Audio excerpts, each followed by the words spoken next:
You're listening to Parenting Our Future with certified parent coach Robin McMahon, author of The Yelling Cure and founder of Parenting for Connection. My podcast is all about providing you with the tools and solutions you need in your parenting so you can create the family you always wanted.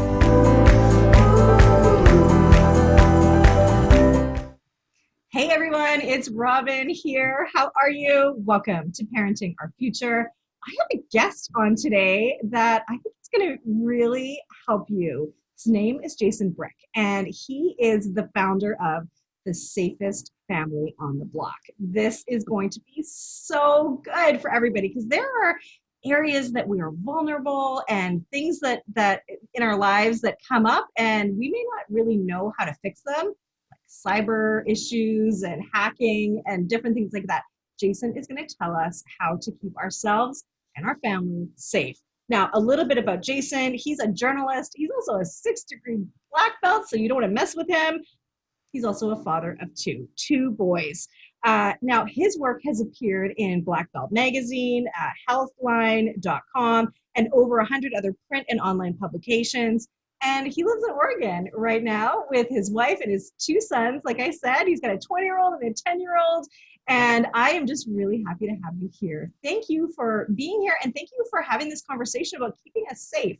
So important. Well, thank you so much, Robin, for having us on.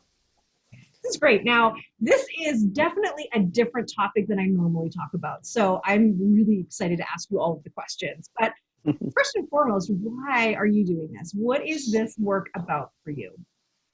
So cast back your minds to the to the mid-2000s when I had my first child. At that point, I was a 4th-degree black belt. I'd had experience as a bodyguard in security and bouncing. I had traveled the world, including some very sketchy areas. I thought I knew about staying safe. And then as I started to see the situations I got into with this helpless person for whom I was responsible, I realized that a lot of the training I got would keep me safe, but wouldn't necessarily keep my child safe. My oldest child actually joined our family when he was 7 years old. And one of the things I noticed was that at that time, I knew 15, 12 different ways to take a gun away from an attacker, almost all of which would have pointed the barrel of that gun at about the height of my 7-year-old's head if he was standing next to me in a natural position. Right. And so that there got me thinking and looking more and more deeply into self-defense from the perspective of a parent. And then many years later, I've started this podcast, this interview series where I talk to experts in fields from close protection and bodyguard work to paramedics, suicide counselors, cybersecurity experts, like you mentioned. Anybody I can talk to who has information about family safety, about child safety, and then I interview them through the lens of my own experience in security and as a parent. Right. That's really huge.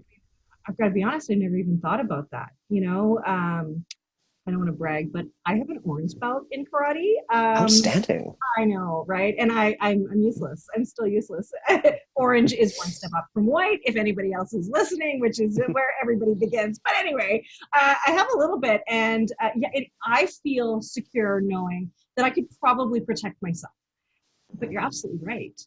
What would I do with my child? And we actually, if you think about it brain-wise, we would go right into fight or flight.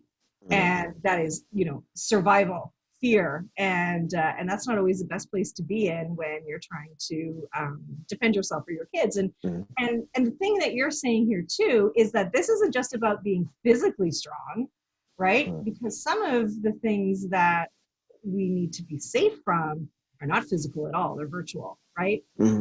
Yeah, absolutely. So tell me what exactly you are covering in terms of what you're keeping families safe from. Honestly, everything I can find, everything I can think of, and everything that is brought to my attention by people who get involved with the project with me. Yeah. One of the things that I noticed when I started looking for information about keeping my family safe was that the programs out there were either a police officer talking to you about the tactical aspects, crime prevention, or a PSA from a fire department, or a family counselor talking to you about communication. But they were all not only separate, so you had to find them individually, but there wasn't any kind of cohesion. There wasn't anybody looking at the commonalities between them. Right. And so they say that you should write the book that you wish you could read. And it seemed like nobody had gotten all of this information together. And Yeah. so I figured maybe it was my job to do that. That's very true, right? Because the fire department Mm-hmm. is going to talk about fire safety, right? And put those Yeah. batteries in your smoke Mm-hmm. detectors and all that stuff, right? And then police are talking about a different thing. So your whole point is to bring it all together to be a one-stop shop. And you are right now curating all of that information by interviewing experts, by sharing your own insight and stories, and really diving into all of these topics. And for those of you that want to follow Jason, and there's a topic you want to address that maybe he hasn't addressed, you're saying, look, tell me, and let me find an expert, and I'll talk about it, right? Exactly. And not just collating and bringing it together in a cohesive whole, but I'm finding patterns between the disciplines that are important. One of the ones that really leapt out at me in the first few interviews is, as a security person, I knew for a long time that behavior isn't as important as changes in behavior. If Oh, you're in a noisy bar, that's not necessarily a dangerous place. If you're in a quiet bar, that's not necessarily a dangerous place. If the noisy bar gets quiet, it's time to pay really close attention. I think that's something that a lot of us intuitively understand. right. But Instinctually, right? yeah, but I had a conversation with a suicide counselor who told me the same thing about your teenagers' behaviors, that your kid could be wander around listening to death metal, wearing all black. That's not necessarily a sign. But when they stop going to concerts and stop deriving joy from their music, that change in behavior. And then I later interviewed a person who had worked with some special forces teams about situational awareness. And he again talked about, you're looking for changes in behavior. So this through line of being alert for change, that change is one of the first things that'll tell you, hey, mom, hey, dad, time to start focusing and making a plan, Pay attention. was true across all of these things. And that was something that I learned in those first few interviews. And I think I'm going to find more and more of those things as this project goes on. Yeah, I think that's really fascinating. And of course, I think that there's certain times when that change is hidden. I mean, as a parent, you know how confusing it is, how complicated it is, how easy it is to miss that stuff, right? It also speaks to having a good relationship with your kids. Yeah. That's the angle I come from, right? Is parenting and that sort of thing, and having that connection with your kids, and a line of communication with your kids too, so that you can pick up on that stuff too. But again, sometimes kids are pretty sneaky, right? And they can be really good at that. So, what are some of the biggest issues that you are addressing right now? Like, what are the biggest issues out there? So one of the biggest issues out there for parents is what I call improper prioritization of risk. And Sorry, one more time. Improper prioritization of risk. Okay. The classic example is people being afraid of bitten by a shark at the beach while driving to the beach without their seatbelt on. Right? That because of the way, the media, but because of the fact that the really big, really scary home invasion type problems grab a lot of press, a lot of parents have been misinformed about what is the most important thing to pay attention to when they're keeping their families safe. One of the classic examples is in the United States, a lot of families have firearms, and there's a lot of care taken about those firearms. Right. But in that same home, you've got a swimming pool that doesn't even have a fence around it. Right. Yeah. And parents sometimes get really concerned about the music their kids are listening to, but less concerned about who they're chatting with on Instagram. Okay. And so we put too much emphasis on some dangers, especially things like assault. If you're a middle-class, middle-aged person living in the suburbs, you don't need to turn your home into a fortress. But you should make sure your fire extinguisher is fully charged and that you've actually practiced using it on a fire. Little things like that. Huh. Yeah. Okay. Note to self. One really good plan for that I came across that my house uses now is you buy the cheap $20 fire extinguisher from Home Depot that stays good for about a year, as opposed to the $100 one that you go get a professional to recharge. And then every year when the new ones come in, you use the old one to put out a campfire you build in your backyard. Oh, gotcha. Okay. And so your kid, and even young kids, you put on the safety goggles and everything, but you have them practice pulling the pin, aiming it, sweep.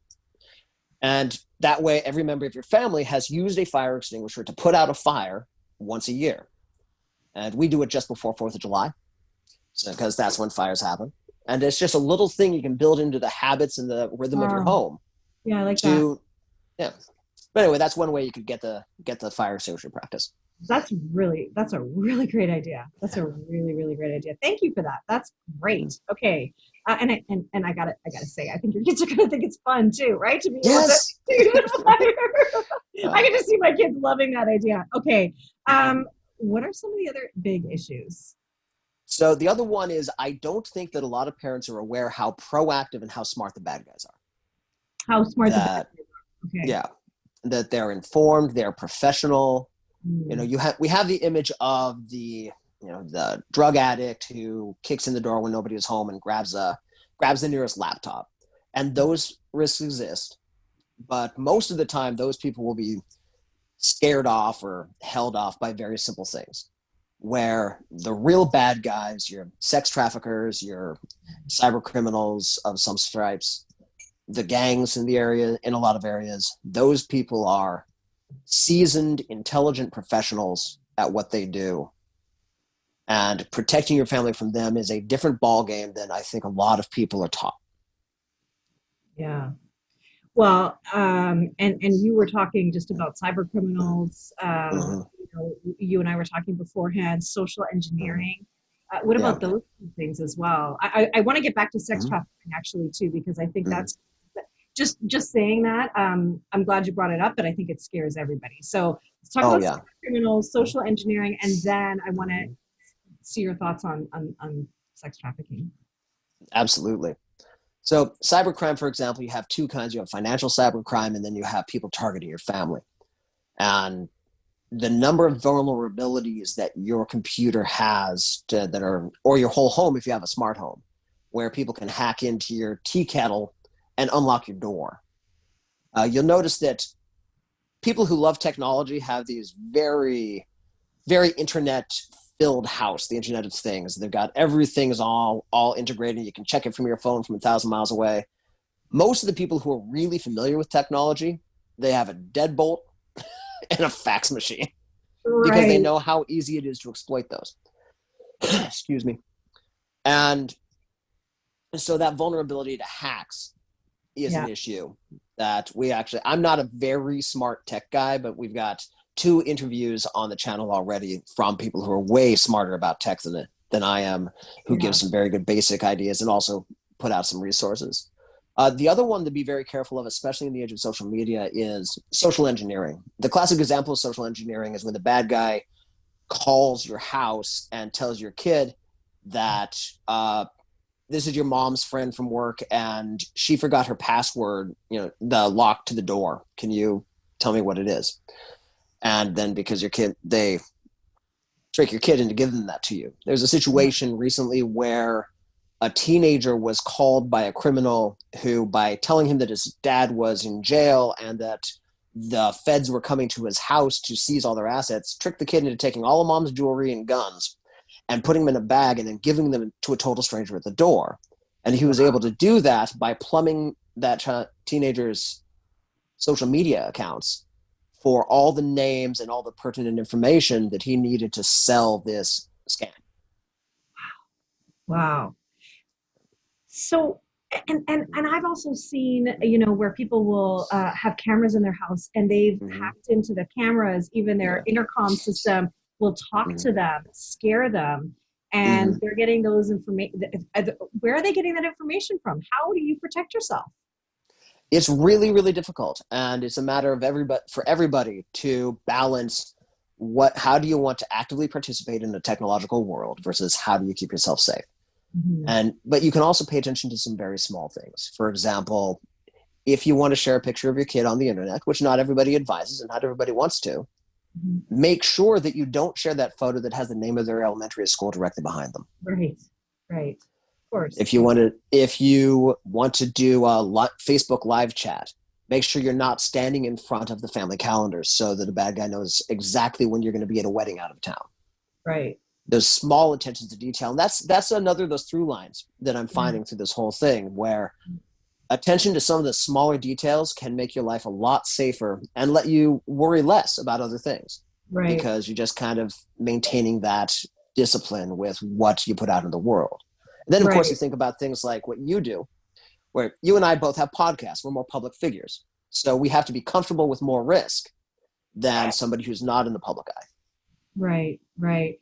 Yeah. And it's funny because you even see the evolution of how Facebook is, where people before were telling everybody every move they were making, Mm-hmm. right? Now I'm doing this, and 10 minutes later, now I'm doing this, and we're away right now. Look at how great we are in Hawaii and all this stuff. Mm-hmm. Now and people are like, well, that's not smart, right? Like we shouldn't Yeah. do that. And now it's like, okay, well, I'll post those pictures and that album and whatever after I come back home, right? Like Yes, that exactly. makes more sense for sure.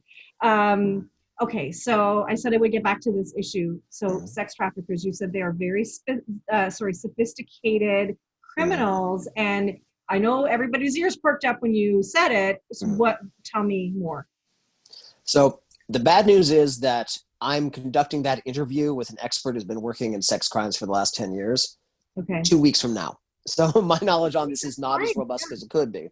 But Yeah. one of the bigger things is, if you ask a military person, they'll use the term OPSEC, which is operational security, which is making sure that the people who don't need to know your personal business don't know your personal business. Perfect example is the back of your minivan. Do you have those little stick figures?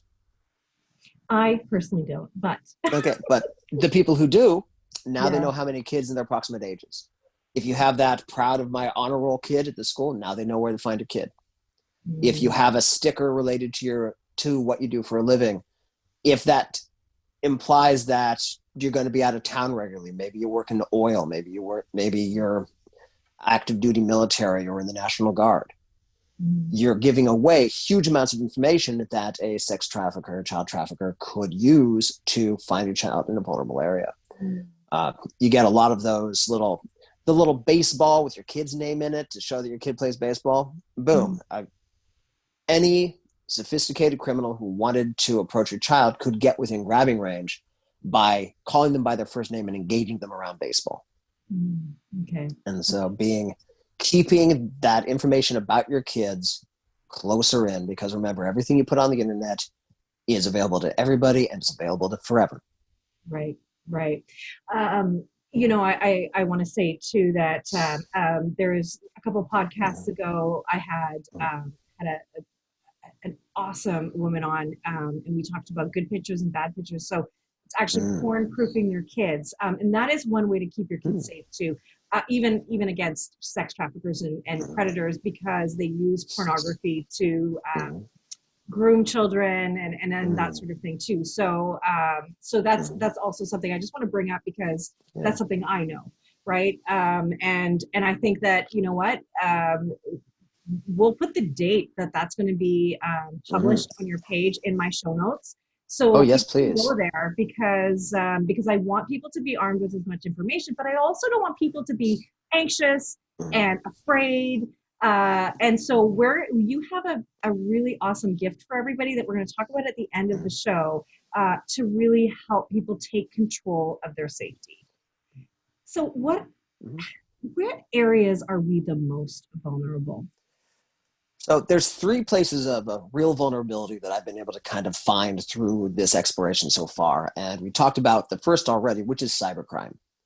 Because most parents are not technically savvy enough to beat the professional cyber criminals. And not only that, but they have these little spies running around in our house, because our kids speak technology as a native language.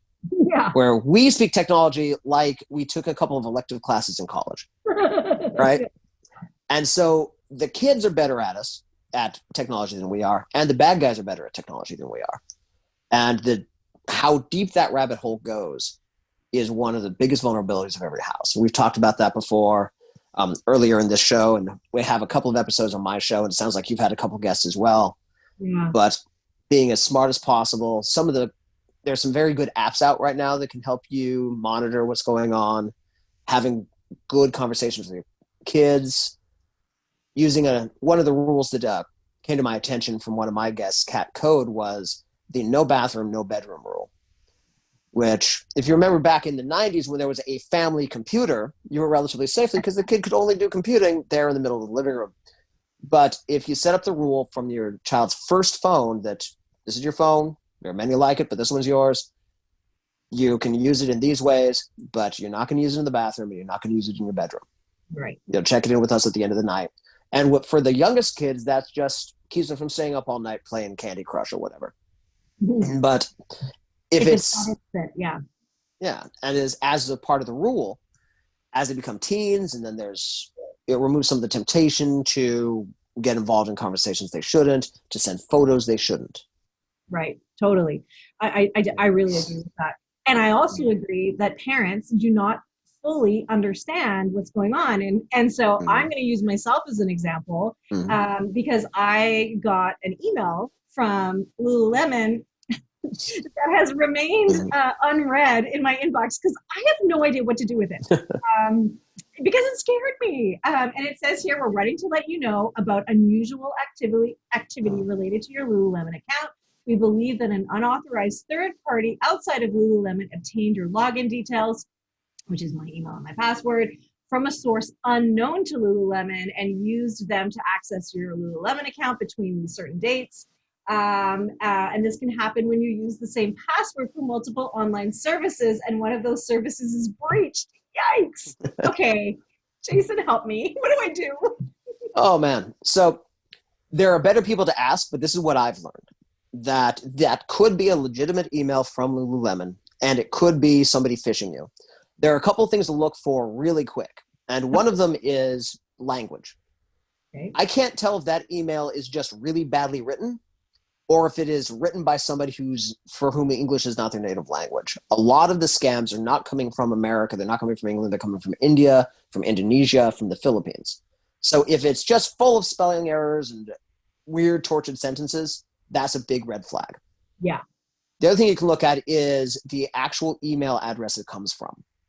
In this case, I would bring up the Lululemon website that you use to shop and then compare that URL to the URL in the email. Because often it'll be something like customer service from LU1ULEMON.com. So sneaky. Yeah. Right? Something like that. And then if you have any reason if they are asking you directly to give them personal information via that email, via a link, that's a really bad sign. And then you can also just practice your own social engineering and call Lululemon and ask. Right. Communication that you direct to them, you control. Communication that comes to them, they control. Right. Well, and I'll just tell you that when I look at this, and I didn't think to look at the email address, shame on me, it's email@whatwelove.lululemon.com. Yeah, that's a bit of a red flag. Although, but then I look further, they do have a 1877 number. They do have an address in Vancouver, British Columbia, which happens to be where I live. And I do know that Lululemon's head office is here. I also know someone that works for them as well. But yeah, I definitely need to go and call and look into this. And I mean, that's a lesson for me too. Like, don't use that same password. And I don't even know what my password is. I have no idea. Shame on me. Who does anymore? Yeah. No, it's really hard. Yeah. And then Google gives you these, long, complicated passwords that there's like with capitals and small case, lowercase, and numbers and all that stuff.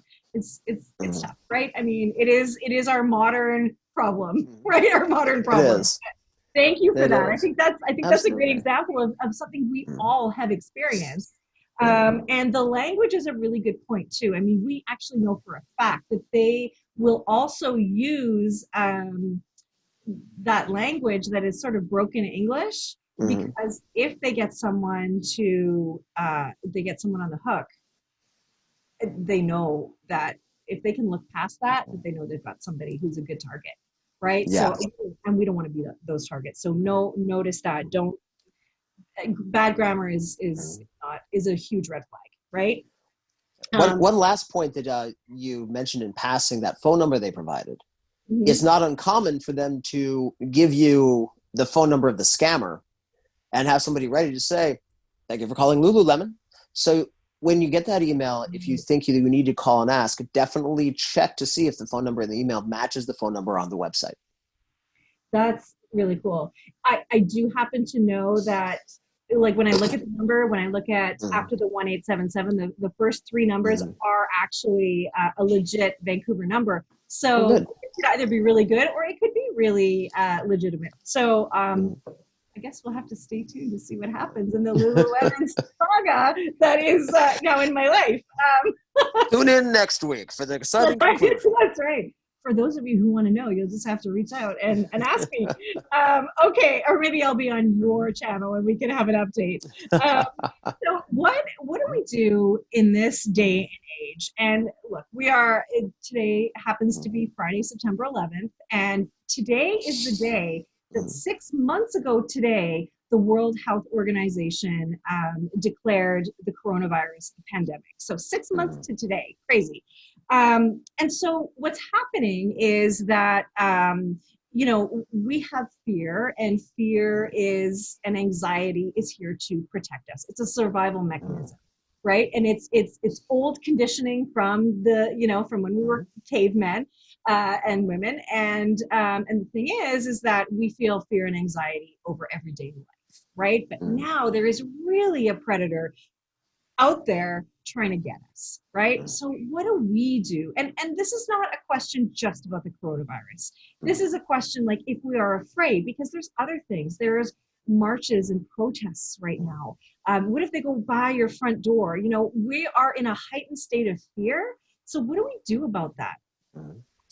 That's a really good question. And I think it's the question I've been trying to answer through all of this, even back when I started martial arts in my teens. But light is the antidote to darkness, and knowledge is the antidote to fear. Right. And the first thing that we can do is find out everything we can about what we're afraid of. If you're concerned about the pandemic, find out about vectors. Call your friend who is a doctor. Call your friend who works at the CDC. Do your research. Vet the research, because unfortunately, whenever something that's scary becomes public, you get a whole bunch of malarkey that's spread accidentally by friends who don't know how to vet things, and also spread very much on purpose by people who will get money and power from that. But learn what you can about the situation, about whatever it is you're afraid of. And then the next stage is to create a plan. And I'm going to digress a little bit into something called the Cooper Color Codes, which is something from military awareness training. Okay. And it's a series of colors that are your state of mind and your state of awareness. And it begins with condition white, which is you're not paying attention to anything. You've just put the kids to bed, and you're leaning back in your chair, and you've got the headphones on, and you're listening to some music or watching some Netflix, and you're off duty. Yep. I like to tell a story I learned about these at a seminar in Los Angeles where I was with 100 police and special forces guys and Department of Justice guys doing some training and combatives. I was this little martial artist in the middle of 100 of the most dangerous good guys in the world. Right. I was off duty. Right. I was not responsible for anything but my own safety. I was in condition white in a way that as a parent, you rarely are. Right. And then you move into condition yellow. And condition yellow is they call it a relaxed state of awareness. And the best thing that most people can think of is when you're driving. As an adult, you've been driving for 20, 30 years. You're not trying to figure out how the gear shift works. You're not tense, but you're just kind of aware. And you're noticing what that car over there is doing. You're paying attention. You see when the cop's behind you, whether or not they blow the whistle or not. And you're just you're relaxed, but you're more aware than you are when you're sitting at home watching TV. And then from condition yellow, you go into condition orange, where you see something that might be a problem. And you begin to develop a plan for if that thing becomes a problem. Say again, you're driving and there's a couple up there in a lane, and he's just kind of swerving a little more than you think is safe. And you notice it. It's not a problem yet, but you're aware of it. And you begin to develop a plan for it. And then condition red is when you have to execute that plan. And then beyond that is a condition black, which means that you're physically or mentally unable to protect yourself and just what you want to avoid at all costs. But the point being that when you become you're in a situation, you're in condition white where you're unaware of this risk, whether it's a civil unrest, whether it's crime, whether it's the things in your house that might start a fire, whether it's a pandemic. But then you enter into condition yellow, and what happens is that you can either know enough about the risk to enter into condition orange and develop a plan, or not know enough about the risk so you can just see that it's maybe dangerous and then have no idea what to do. Right. And when you don't know what to do, that's when you're afraid. But when you have a plan, it becomes something. You had mentioned earlier that you're beginning your own martial arts journey. And you already feel more confident because, some guy grabs me, pushes me up against the wall. I'm going to do this and this and this. You've developed your plan for that situation. Right. And so learning about things and developing plans for dealing with things are the best antidote to fear. Right. For the adults. Right. I agree. And I also think that when it comes to parents being afraid of whatever they're afraid of, love what you're saying. We also want to be the subject matter expert for our kids so that we can be the ones that our kids come to for information. Right. And also our fear, our anxiety is contagious to our kids 100%. So if we're scared, our kids are anxious and scared because we are supposed to be the figures of stability and the in control people that the big people in their lives, right, who are supposed to set us our safety. So also, checking in with your kids too and say, like, what do you think about this? What do you know about this? And then having them answer what kids are talking about, depending on how old your kids are. But what are the kids talking about related to this situation? Maybe it's Black Lives Matter. Maybe it's the coronavirus. Maybe it's something else. Maybe it's, the election in the States. There's lots of big topics out there that, people talk about on a regular basis. And so that can be like broken telephone where we get the wrong messages. So managing the messages that your kids are getting. Be the subject matter expert as much as possible. And again, it's worth it because you're already uncomfortable. So let's channel that into knowledge. And you're right. Even looking up things on screen time and the damages of gaming and screen time and stuff like that. Some of those studies are funded by the companies themselves. So you don't always get the best information. But looking to people like you who are vetting those people, we've got to know the places to go. And so I think it's really helpful to have somebody like you who is curating really quality content so that we can get the right information, because that's what we're all looking for. I don't want to spend hours and hours and hours on the internet looking up something. I want to just go to one person and say, okay, I can trust that Jason Brick knows the answer. And if he doesn't, he's got experts on it too. Yep. Yeah. My great-grandfather had a thing that he would say sometimes about, I don't know, but by tomorrow we'll both know. Oh, I like that. And that's, that's part of my own parenting philosophy. But I wanted to add to that also the importance of including your kids in the plan and in practicing that plan. I think a lot of parents are afraid that, if I teach my 4-year-old a fire drill, he's going to be all scared about a fire. And I don't want to traumatize my child. Or if I develop a plan with my kids for if we're walking to the car and somebody approaches us and maybe they're trying to mug me or something, that planning that will make your kid aware of the danger and make your child afraid. The thing is that most of the time, by the time they're old enough to participate, just understand the mechanics of the plan, they've already thought about that thing and are already afraid of it. Right. And by seeing you having a plan and respecting them enough to give them a specific role in that plan and then practicing that plan, they see you being afraid, maybe not being afraid, but doing something concrete and intelligent about what you're afraid of. So they're less afraid. And also you're practicing this thing so that if you, for example, have a code word in our family for a very long time, it was, hey, is that Aunt Lorna? And we'd point. At the time Aunt Lorna lived in Japan, it would never be Aunt Lorna. Right? But I'm giving the code word and pointing in the direction that I see some danger coming from. Right. And so if you have that kind of code word and you practice that a few times and your kid know that while you were doing that, you're hitting the key fob and their job is to pile in the car as quickly as possible and So you know they're in the car, and then say something to indicate that they're in the car, and then you're in the car too, and you have that plan. Right. And it doesn't traumatize kids to plan like that. In fact, it makes them feel more empowered and less afraid because they have the tools. Just like your karate lessons, you're not more afraid of being mugged now because you've thought deeply about what you would do if you were being mugged. Right, totally. And I think too, as parents, we have to be careful the way we relay the information, because if we're in a state of fear and we're saying, okay, you guys, like, we're just doing this to keep you really safe, and I'm scared, so that's why we're doing this, whatever. You say, no, we are doing this to keep you safe. This is what, this is what I've decided, or dad and I, or mom and I, or whatever, have decided we're going to do as a family to keep us all safe. You need to show that you are the strong, in charge, all-knowing parent, right? And not show them that you're scared. And if that means you have to take a moment, take a deep breath, center yourself before you go into that conversation, that's what you do. You just need to model that security so that your kids feel safe. Because when our kids don't feel safe, they'll show it in their behavior, and that can sometimes be in really unloving ways. So just from a parent coach perspective, like, that's also really, really important, right? Because we set the tone for our family, and we want to set a tone of safety and security for our kids, right? Absolutely true. The only thing I might add to that is that once your kids reach a certain age, it is absolutely appropriate and even important to say, oh, no, I'm really scared about this.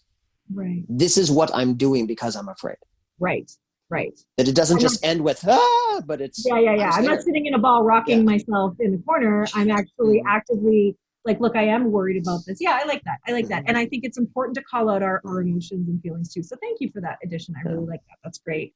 Okay. What are some couple of tips that you can leave our listeners with that you've learned from your guests, or that you just want to share with everybody? What do we need to do? What are your top tips? Wow. So one of my favorite things about this was this list of techniques and tips and ideas that I got from these experts who are professionals. And let me see here. I wrote down a few of them here. There's my list. Some real simple ones, like the importance of having a plan and having just one or two plans that everything goes into. For example, you have a fire plan. For most families, if there was a home invasion, your plan should be the same thing as the fire plan. Everybody get out of the house as quickly as possible and meet somewhere secure, right? If you're a family that is more into defense and all of that, then you would have a different plan about the family goes to a certain room and you do whatever is morally justified for your family, whatever that is for your family. One of the interesting points about that was something I recently read, that in most cases, if you're going to stay in the home when a bad guy comes in, they set the rally point in the master bedroom, right, where the parents are. But apparently we shouldn't do that. It should be in the bedroom of the least mobile member of the family. Oh, yeah. Okay. That makes sense. Right? Yeah, that was one of those duh moments. Yeah. Right? What if Mr. Robbins? No, I'm just kidding. We're getting old. Yeah, exactly, right? Another one that was really interesting was, we know about the danger of burning babies in the tub, right? But apparently that's not the most common way kids suffer from hot water burns. It's your tea. Oh, yeah. Yeah, I can see that. And that was from an amazing interview with Justin Shore, who's the guy in charge of paramedics at San Francisco International, who was kind enough to come on the show and talk to us about the childhood injuries he saw most often and what we can do to stop it. Wow. And you could just see him white knuckling through some of them, but it's just like so preventable. So preventable. Oh my gosh. Yeah. So like having a lid on your tea, is that what is that what you think? Yeah. Having a lid on your tea, or because for us, tea is this warm, comforting thing. And our kids want to imitate us. So the number of calls that he responded to where the mom took a sip from the tea and then set the tea down on the table close enough for a toddler to reach. And then the kids got second-degree burns on their mouth and face. So that was another big surprise. Another one was that Mylar blankets are magical, and we should have one all the time. Those $3 Mylar emergency blankets. Yeah, silvery ones. Yeah. Right? Everything from staying warm in the cold to carrying water to signaling for help to helping you survive a forest fire. Really? They are, I don't know if you're a fan of The Hitchhiker's Guide to the Galaxy, but it's your towel, you hoopy fruits, and you should always know where yours is. And the list goes on and on and on. Something is another one. And yeah, I could go for days on this, but I'll leave with this Well, last one, which is, blanket, that's for sure. yeah, right? That any pathways in your house that go by a window should be gravel. Oh, because it's impossible to walk quietly on gravel. Yes, it sure is. I can even hear like my neighbors walking like a couple houses down on their gravel. So yeah, that's very true. Yeah. So, and it just, every episode I found, they gave us 3 or 4 little nuggets of somebody who does this professionally, who has been thinking about this in a technical, professional way for years and years and years. They're bringing those little tidbits of information to us. And it's been just really exciting. And I feel very privileged to have gotten the chance to speak to these people. Well, that is amazing. I just want to say thank you so much for keeping our family safe. And everything that you've said has been so great. And just to add to this, like the cherry on top is a free gift for everybody. And it is the Family Safety Blueprint. Please tell me what this is all about. I love the idea of it. Well, thank you so much. And I just hope to be helpful. Yeah. And the Safe Home Blueprint is a 24-page booklet where you literally get a floor plan of your home from the county recorder's office, or if you live in an apartment, you go down to the sales office and get the little floor plan that they sold you on. You find it, or you can find it if you still have a copy of your home's appraisal from your last refinance or from when you bought the house. You get a copy of that, you photocopy a few, and then you paste it into the book. And using a map key on the side, you mark the various things that are important to your family's safety and your home security on that floor plan like a map. So when you finish, you'll have a drawing of, well, where are your privacy fences, and where are the walls? Where are the places in your front yard where a criminal can hide? What's covered by cameras? What's well illuminated and what's not? And then inside, where's your fire extinguisher? Where's your first aid kit? If you're the kind of family that has a supply cache, where's that located? Where's the fire ladder for your second floor bedroom? And so by the time you've gone through the whole thing, including identifying injury hotspots, places that might, like a stair that needs repairing, or an electrical outlet that needs replacing, things like that, by the end, you've got a full description of how secure your house is, and also a robust to-do list of simple things that you can do to make your house more safe. Yeah, that's phenomenal. You've already listed a few things that I know that I need to go out and get. So I like to add that to the honey-do list, which would be for my sweet husband. Yeah, me too.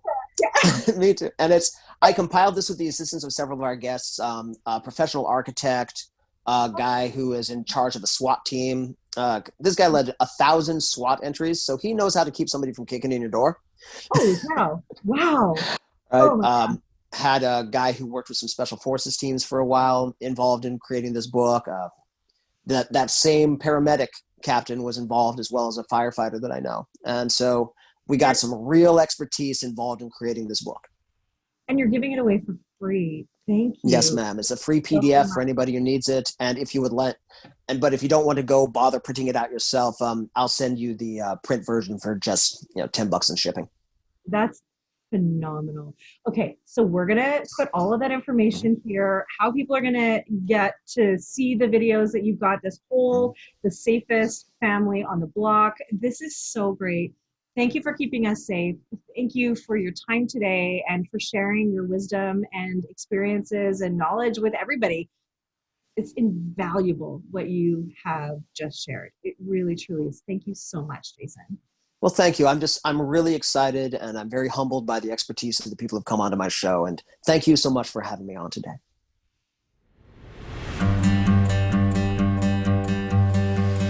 Thank you for listening to this edition of my podcast, Parenting Our Future. I'm parent coach Robin McMahon, and if you're enjoying this podcast, please share it with someone who you think might also need to hear this message. And don't forget to subscribe, and if you like my work, I would be grateful if you gave me a 5-star rating. For those of you who like my content and want more, visit me at yellingcurebook.com to get your copy of my book and to find other resources to help you. Until next time, I am wishing you and your family peace and connection.